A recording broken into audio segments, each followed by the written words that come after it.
Okay, everybody, and welcome back to another exciting episode of Indigiqueries, the show where we talk about whatever we feel like because it's time for us to take up some space. Yeah. Here on this episode, we're going to be talking about sexual health. Some of the themes that we're going to be covering today are sexuality, healthcare, and accessibility. Some of the outcomes for today's talk are going to be about how we can move forward to build a foundation of understanding on what it means to participate in sexual health. We also want to identify what kinds of sexual health resources are out there. And we also want to explore how to make accessing sexual health in the city more easier for two-spirit folks here. Before we begin, I just want to remind you all that you all have, as we move forward with this next episode, you all have the right to participate in a really awesome and healthy talk about sexual health.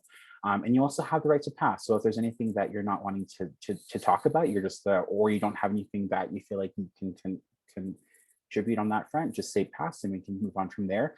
You also have the right to privacy, but what we've been noticing is it gets a bit difficult to be honor that online, because although the folks who are in this room here, we are invited here, and we all it's only just us here on this call, but at any time somebody could Zoom bomb us and stuff like that. But we are still going to be posting this episode online as well. So I just want to remind you all that this will be out there. In many ways, what we say here is going to outlive us all. So it just speak with a kind heart. Can I just get some before we go ahead, I'd just love to get a little visual cue that you're all okay to record this episode and have it be posted online. Perfect. Excellent.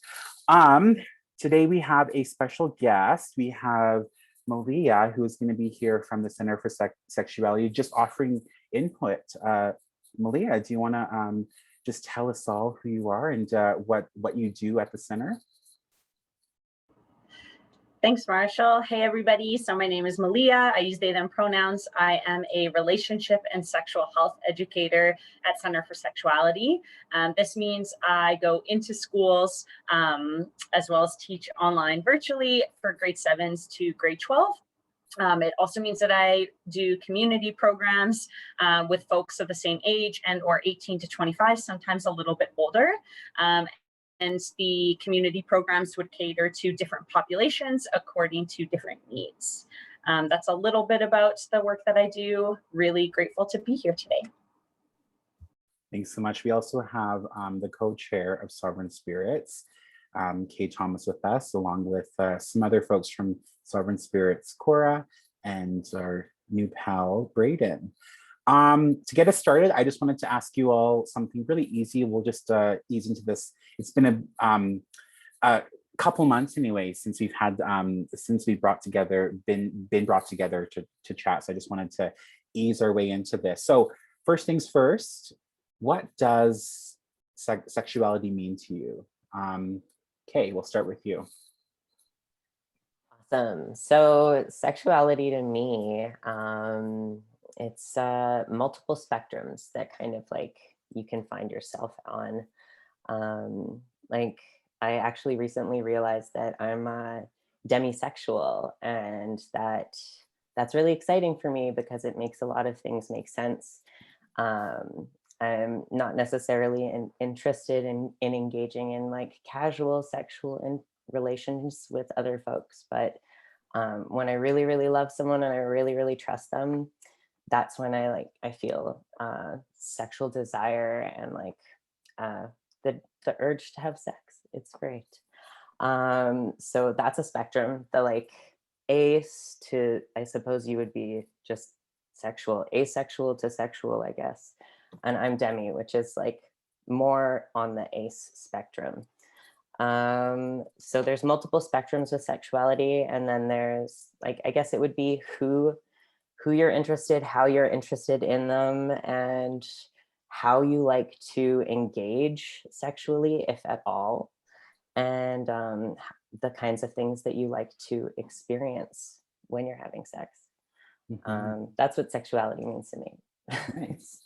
Yeah, I think that one of because of the colonial violence that has been inflicted on us. I think part of the legacy of that is this shying away from sexuality, this not really not knowing where you kind of fit in, or what extent you can express yourselves. And so I think as two-spirit folks, it's really important for us to kind of take back that power and to talk about this, because I don't think that a lot of folks will really put both of those things together, being two-spirit and being somebody who has a good relationship to sexuality. And so it's really, really good for us to talk about these things. So thank you so much for sharing, Kay. Kora, same question.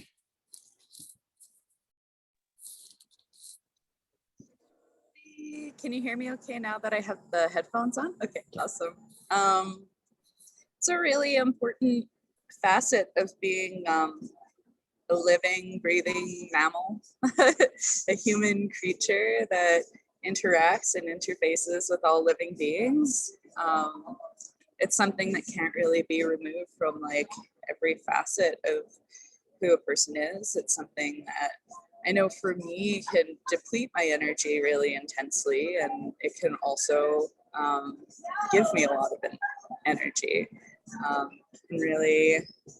Can really be channeled in lots of ways, and yeah, it's just a really important part of like a human's growth, and it signifies so much, and it has so much to teach people, and it tends to get stigmatized, which is unfortunate because it's a really like beautiful and bountiful thing that I think all living creatures are supposed to share with each other.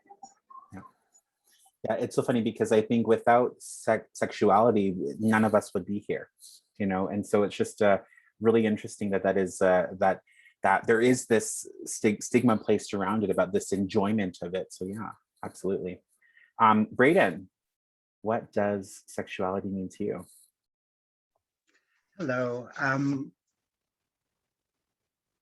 Sexuality means a lot of things, and I don't know, it's a very, like Kay mentioned, it's a very broad spectrum. I guess it's like your feelings and your attractions and your behaviors and your thoughts towards other people. And I think the cool part about sexuality, especially being a two-spirit person, is that we have the ability to just move through both genders. It's like we understand the balance of both, and it's an awesome thing. Yeah, absolutely. Yeah, like one of the most beautiful things about sexuality is that it really is personal to who we are. It's one of those things that my relationship to what sexuality is completely different to what everybody else here thinks as well. And so I think really trying to understand and acknowledge that your relationship to sexuality is going to be completely drastically different than someone else's as well. Melia, same question. It's an amazing question. And even as a person who is a sexual health educator, I forever have like new ways of answering this question, figuring it out, understanding it for me, understanding it for the world.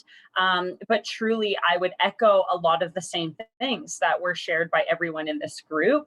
I think really like what I could add to that is just thinking about how sexuality is such a central aspect of being human throughout life, and it encompasses so many broad and beautiful things. So whether we're talking about the act of sex, or we're talking about gender identities and roles, or we're talking about orientation, are we switching it over to pleasure and intimacy, eroticism, the opposite of that. So knowing that it is so broad, it's really important to also recognize that like it can include all of these dimensions, but not all of them are always experienced or expressed. And hence one of the reasons why this conversation is happening today.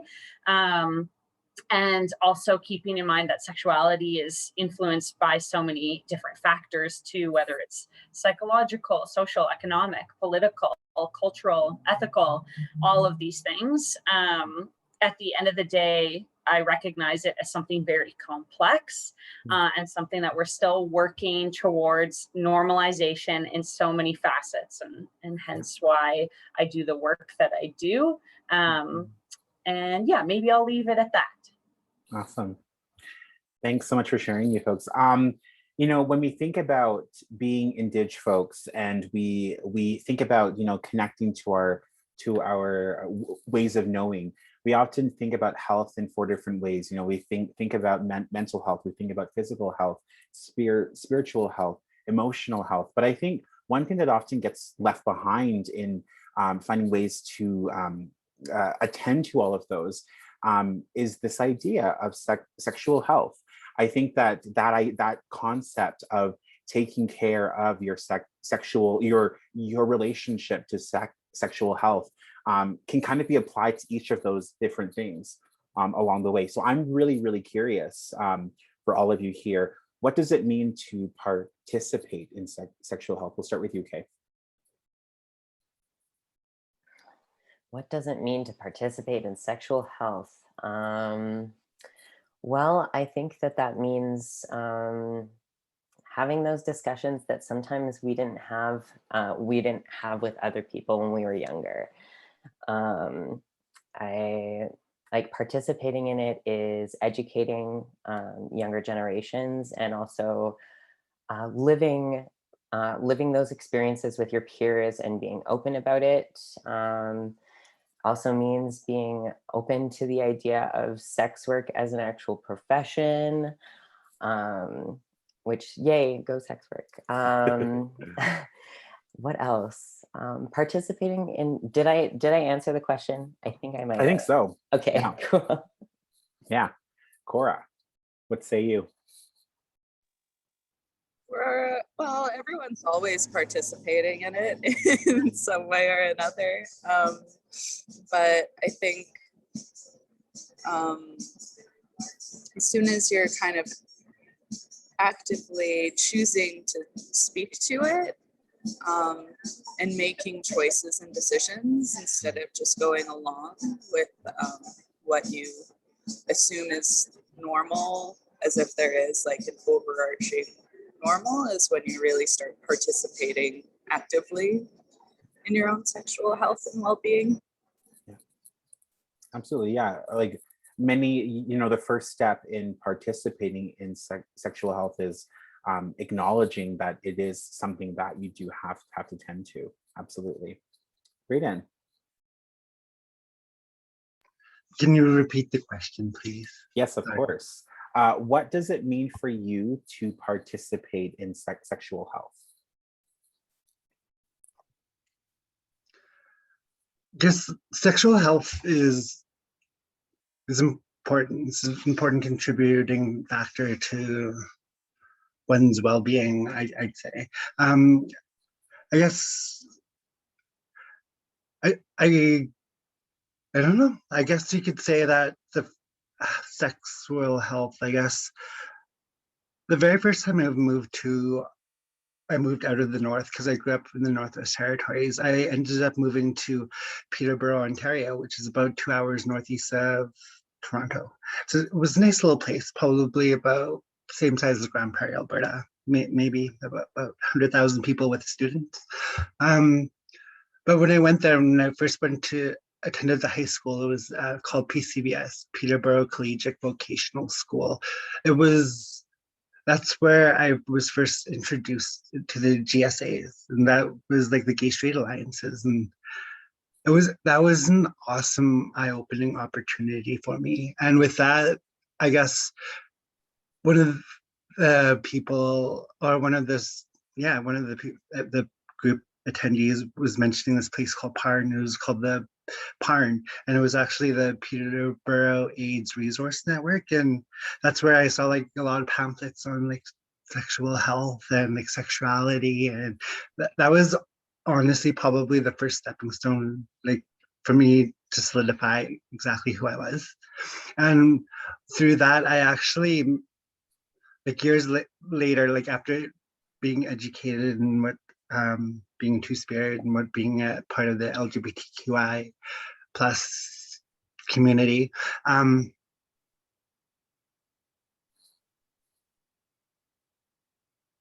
Yeah, I ended up participating with Dr. Vanessa Oliver. She ended up going up to the Northwest Territories, and she ended up doing this thing called the Sex Ed North. And this was in 2012. And I ended up participating in that. And basically, it was like an open panel conversation that we had with community members within Betraco, which is Reedzo. We had two separate sessions, one for the adults and then one for the adults and one for the youth. And everyone that participated, it was like a nice little questionnaire, open conversation. And yeah, that was like the first time that I actually got myself involved in actual like doing some sexual health. So that, I guess that was my stepping stone. That's awesome.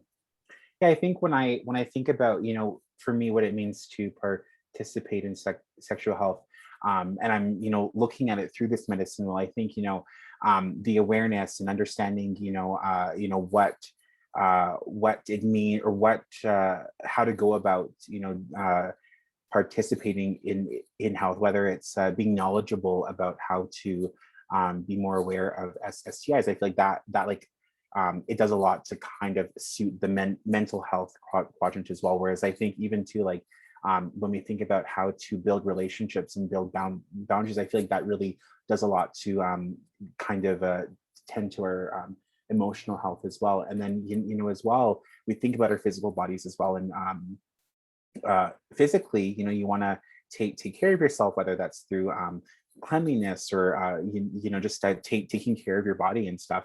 But I think as well, like more spiritually, I think the more aware we are of what sexual health is and where our place is in there, I feel like that can really do a lot to build our own self-esteem as well, which I think really does a lot to tend to our more spiritual side. So I think that there's many different ways for us to kind of take back this what this is and really make it work for us as Indig folks. Melia, what I'd love for you, I have a two-parter here. Do you mind just defining in your own words like what is sexual health, and also what does it mean to participate in that? Yeah, it's a really amazing question. And once again, there's so many things that you folks are saying that I would mirror in so many ways. I even want to acknowledge, like, to Kay's first point around sexual health also being about participating in conversations we didn't learn or have growing up. Makes me think a lot about some of the things you just spoke to, Marshall, around that duality of how sexual health is a state of physical, emotional, mental, and social well-being in relation to something like sexuality. It is not merely the absence of things like disease or dysfunction, but sexual health also requires a positive and respectful approach to sexuality and sexual relationships, as well as that possibility of having things like pleasurable and safe sexual experiences, right? And those things would also include, like, sexual health is free of coercion, it's free of discrimination, it's also free of violence. And that also means we all play a responsibility in participating in sexual health by actually dismantling the things that cause so much harm to people's sexual health and the rest of their well-being. So whether we're talking about colonial or any type of historical violence, we have to participate by also, like, how do we come together and end those harms, and where do we find the ways in, like, community care and collective action around creating more things associated to pleasure, to intimacy, to healthy relationships, even if they're not sexual. And I think for sexual health to also be maintained, I think that sexual rights of all people, they have to be respected, protected, and fulfilled. Absolutely. When I think about sexual health, there's this notion about being sex positive, and that means being open for me to about being open to talking about these things, as you said, Kay, that we haven't really known, or that we're not aware of. And I know that being sex positive for myself has really been about eliminating shame from myself, and eliminating that projection of shame onto other folks as well. But I know that when I talk about, being sex positive, even in my own community, when I talk with it, to the folks back home in Kainai, or when I talk to a lot of Blackfoot folks as well about like being sex positive, there's a lot of folks don't really know what this means. They don't know the extent of how to be sex positive, because I feel like it really is about having a healthy relationship to sex, and to yourself and to your body, all of the things that you clearly laid out, Melia. And so I'm just really curious, Kay, as a queer two-spirit person, how has culture impacted your relationship to sexual health or sexuality? Well, I guess that would be a two-part answer, because I just recently came into my two-spirit identity. But the culture that I was born into and raised within, which is like settler colonial culture, was also ridiculously controlled by the fact that I grew up in a very Orthodox Christian home. So it was there were never any conversations about anything. And when I was like, I think 6, I kissed a boy, and I thought that I got pregnant, because I thought, like, and like, I didn't want to tell my mom, because I was like, oh my God, she's like gonna disown me or something. And I was so little, and I went and I found a pregnancy book of hers and like looked in it and was like, nope, none of that happened. Okay. So like being resourceful and figuring things out on my own and talking to my friends was one of the ways I kind of like navigated sexuality in general. I knew I was queer from a very, very young age, like the 8th grade. I was already experimenting with friends, but like safety at that point was not a conversation we were having. And I wish it had been, because that's the thing that I wish parents would talk about their kids about. Like, sex is great, and we have like lovely urges, and we want to connect to each other, but like it's important that we do it safely and consensually.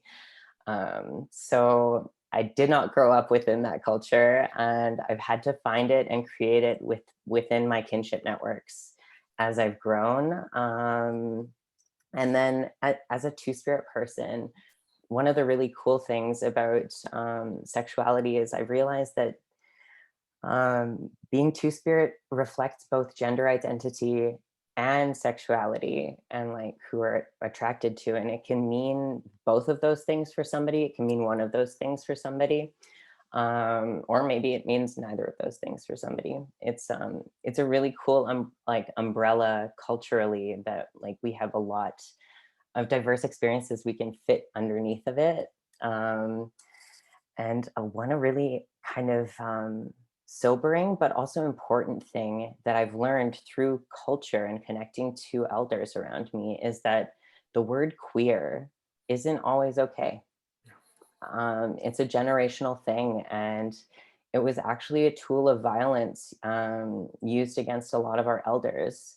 And so it's really important to ask if that kind of wording is okay, because like we're so used to it now. Like, I don't know, there's lots of different kinds of words we can use to self-identify and stuff like that, but the word queer is not always okay, and that was an interesting learn for me. Yeah, thanks. Absolutely. Just to touch on that, I know that growing up, for me, this idea, like the words like gay or queer or lesbian were never used in a way that was the best. And oftentimes they just weren't used. Whenever somebody was referring to somebody who was two-spirit, that's exactly what they called them. So this idea of being gay or being lesbian, or any of the other myriad of that's a part of the community, like they just didn't exist. And I think when it comes to queer as well, I think growing up, this word was never used in a way that was honoring or celebratory of what it means to be queer. And so when I started using it, I want to say a few years back, like for me, it was really about finding ways to really take that word back. But I know that not a lot of folks who are part of the older generation have that same relationship to it. I was at an audition once, and I was talking about all the work that I do with queer youth when I'm not doing theater, and the director who was part of our our elder queers was like, yeah, I'm just so impressed that you're able to use this word, because for me it was never a good word. To call someone queer wasn't a good thing and stuff. And so I think you're absolutely right that we do have to acknowledge that the language that we use now wasn't always available to us, and so it's important for us to acknowledge and to check in about what can or should be used. Absolutely. Kora.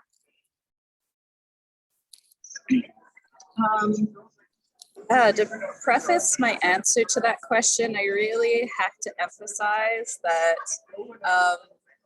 I in no way consider my parents to be negligent parents. I know that they did their absolute best as they could, and they're awesome. And I appreciate, just like the sort of extended kinship that I experienced as a result of them being unable to care for me in so many different ways. So definitely got to preface that, just because to describe my answer, it can kind of seem like I'm verging on that territory. But again, kind of, I was raised like, I guess in like a few different facets. So like growing up with Ninokum, she was a very resilient single mother that didn't take shit from anybody, didn't let anyone tell her like what to think, who she is, anything like that. And so that was it was really helpful for me, like being impressed upon by someone that just really encouraged me to reflect on things for myself. At the same time, I did go to a Catholic school, so had some really weird ideas about sexuality for a long time that I'm still unpacking, like from my very bones. And then as well, like, for like a lot of my family off, like on reserve, there's a lot of internalized homophobia and queerphobia, as well as just general phobia as well. So have been, continue to be really surrounded by that. That's always what I'm like, have to step up to. But for my own experience, I think there's a certain agency culturally that's often given to young children, where it's important for people to learn through their own experience. So there tends to be more of a normalization traditionally of like sexual exploration in the best of times. But then also on the other hand, because of being removed from family and various experiences, I know for myself anyways, it left me feeling really lonely, and like I needed to find some family of my own. Like from as young as 8, I was constantly having daydreams of being like whisked away by someone so I could have like a safe space that was just mine, instead of always being with all of these other families, going by their rules, kind of having to dissociate and kind of just go along with what everyone else is doing and saying all the time. And so from a really young age, I was sexually active, and I'm lucky that I had 2 spirit kin at that age. And I kind of talked about that at a previous Indigiqueries, because there was definitely like, it was like really looked up to my cousins and stuff, and there were like a lot of like avenues that I could have gone down, but because of like real powerful queer aunties being around me, I was able to sort of again continue, like my Ninako had passed by that point, so I was able to sort of continue that lesson of don't let anyone fuck with you, like, which I'm really grateful for. I mean, I still did let people fuck with me, but I find like, especially the more that I talk about it and like connect to more and more kin. That's a pretty like common experience across the board of just like very young sexual experiences, and that really informs a lot of my sexual identity in general, to be honest. And no shame for it. I think it's really important to remove the shame for that while respecting, you know, the like that it's a development period. You know, it's really easy, especially for Indigenous youth, to kind of be treated like adults too young. And while they are humans with agency, to kind of be, it's almost dehumanizing to remove the fact that there's like a lot of development and a lot of lessons to be learned and a lot of gentleness that needs to be there.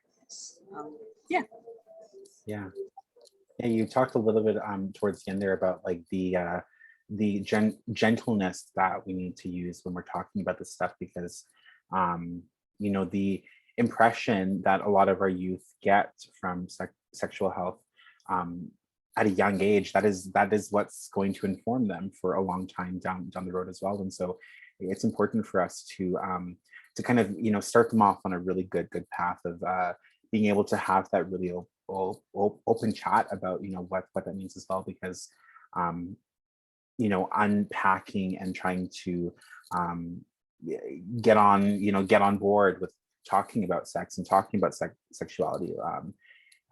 Sometimes there's a lot of work there that goes into having to unpack. Absolutely.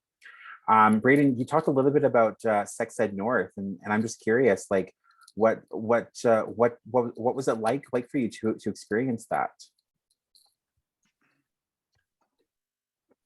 Honestly, it was an awesome experience. Because that's after I developed a sense of my own sexuality, and I was able to have these open conversations with a lot of friends. Like I did, like a lot of friends back in the day. Yeah, so that helped a lot. And just being me, like I don't really have a filter, so yeah, I'm actually being really good today, and I'm surprised. Yes. But yeah, no, I really enjoyed that experience with Dr. Vanessa Oliver. She was an amazing person. I still have her on Facebook, and I like to touch base with her every once in a while.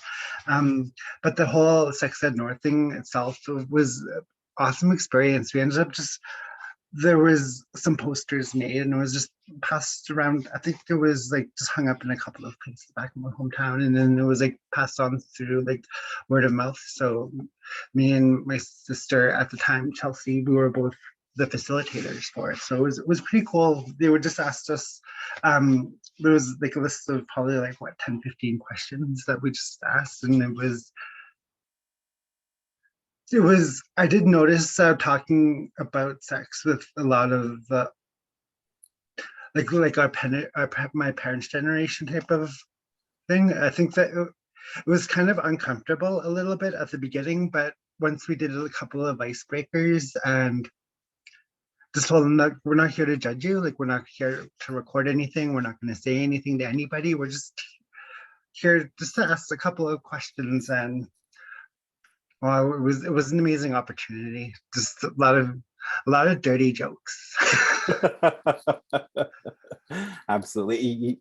Like when I think about a lot of the not be stories, who's our Blackfoot trickster, a lot of the stories and a lot of the stuff that we hear in the stories is a lot of these like really you know, these sex jokes that are, you know, over time, like it reminds me that, you know, a long time ago, before we were colonized, we had the ability to joke about sex and to talk about it in a way that wasn't so, you know, like this is what it is and this is how it goes. And going back to what you're saying about how we need to be able to inquire without feeling like we're being judged. Melia, I want to attack this, you know, from the opposite side here, as somebody who offers this kind of support. I'm sure you're met with a lot of stigma on the family side about, you know, what youth are being taught at home and in their upbringing. So how do you combat a lot of those as well?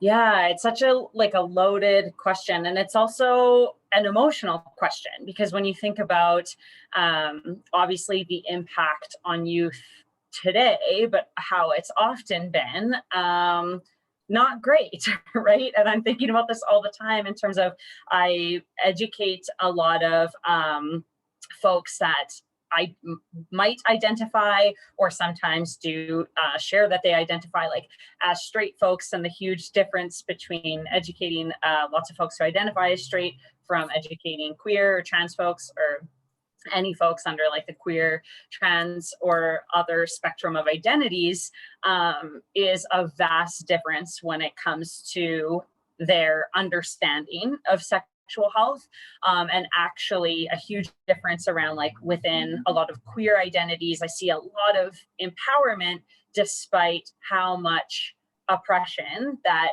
youth, especially queer youth, but like queer folks in general, face. So I'm just thinking a lot about that, and how, in terms of educating, like the importance of actually, well, at least right now in my education, like sometimes dominating the conversations to intersect queer and trans and other identities more so than talking from like a cis hetero perspective. Because if we're not making that shift everywhere, people are always going to grow up assuming that the like cis hetero narrative and a very like binary way of thinking. And I think the younger that we actually educate people about outside of the binary identities and what this spectrum looks like, the faster they learn, and also that it becomes inherent to like people's soul of understanding, and gets them away from that like immediate rigid kind of binary thinking. So I'm not sure if that perfectly answers your question, Marshall.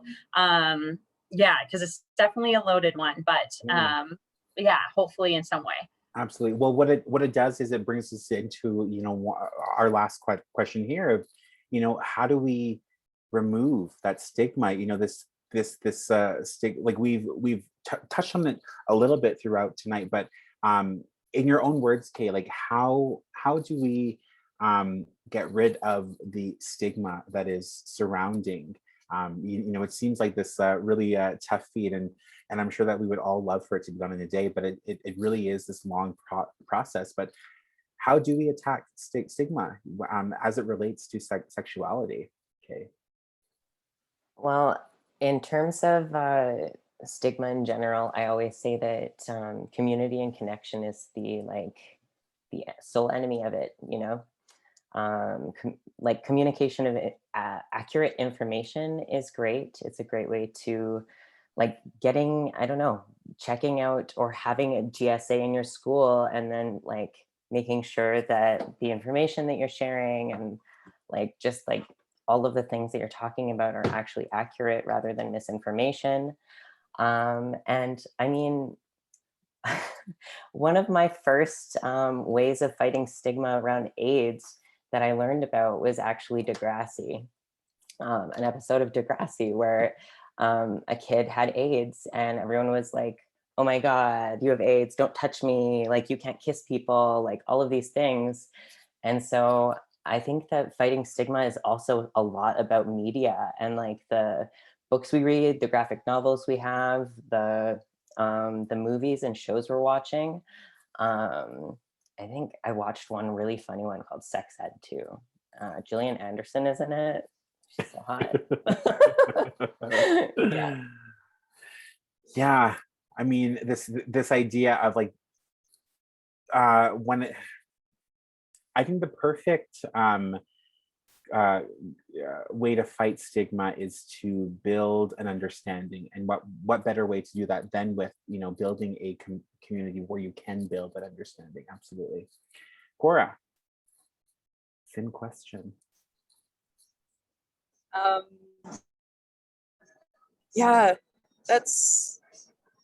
I'm a really big fan of more, well, I guess of normalization of things in day-to-day ways. Like, it's always great to have like community programs and things like that, but people kind of have to have the interest already to go to those programs. So often it is folks that already kind of face the stigmatization. So being like having those conversations more regularly with peers in natural settings, and also like making it sexy, you know, like making it not just this clinical kind of academic thing, kind of removing barriers like barriers with language and things like that. All of that's really important, and it depends on the communities, right? Like where everyone is at, what is appropriate.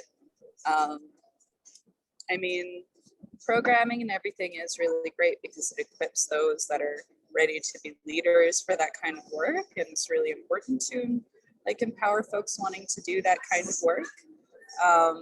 But yeah, having spaces where all of that is kind of just naturalized. It takes time for things like that to really impress on people, I've found. And I mean, in my lifetime, I've seen like incredible shifts and changes. I mean, it helps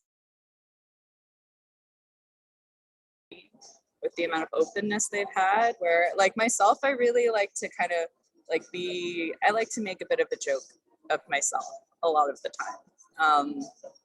And I think it does get people to reflect later on, even if at first people are just like, yeah, like, but yeah, I've been surprised by people who have like really shifted their perspective over time. Like sometimes like the biggest a-holes.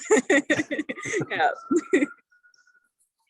You're absolutely right. It starts with us. It starts with us and our friends and our household and stuff. I think that, you know, when I first started to explore my body and what I like, what feels good, all of that, I think felt like I couldn't share that with other folks. I couldn't let other folks know, like, oh, like this is something that I've done, and these are my thoughts about it. But I think one of the things that has really allowed me to talk more about this is by, you know, having a few friends who we can just like, you know, share stories about, you know, experiences that we've had where we either really enjoyed ourselves or where we didn't enjoy ourselves, because I think that really it helps us to build those one-on-ones of like, oh, like this is I mean, for starters, it makes you not feel so alone. And it also allows you to get into a practice of talking about your body and talking about what you enjoy. Absolutely. Braeden, how do we kick stigma in the butt? With a backhand. Absolutely, yeah. I'm just kidding. Slightly. Yeah, I guess. Yeah, this. I guess it's gonna. I guess you can say I fully believe that we won't be able to get rid of the stigma 100%. The only reason why I say that is because it's like it's kind of like the yin yang. I guess it's like balance of good and evil. It's like maybe we could get 99% of everyone on board, but there's always going to be that 1%. But I guess it's just like what's going on with COVID right now. It's like, I guess once we get enough people woke and enough people knowledgeable on the subjects, enough people to just love with an open heart, I guess once we could get that actually down and packed, then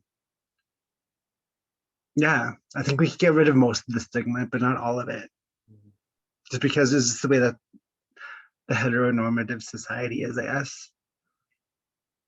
Unfortunately, but like you said, we're here creating spaces and safe spaces, and yeah, I know it's kind of like a downer, but yeah, that's what I honestly think. It's like we can't have good without evil. Yeah.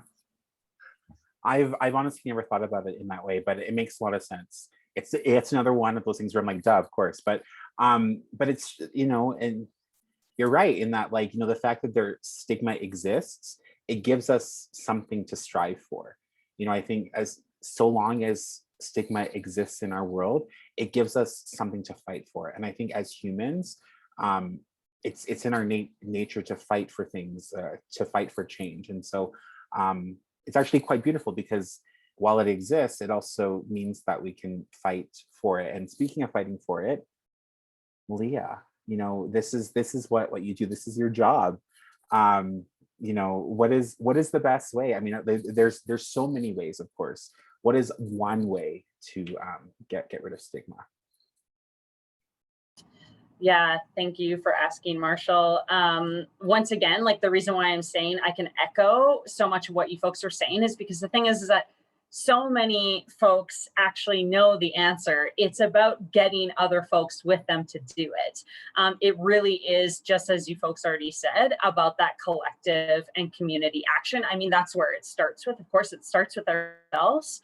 And going back to what you said, Marshall, around, I think this was from a previous question, but eliminating shame helps eliminate stigma.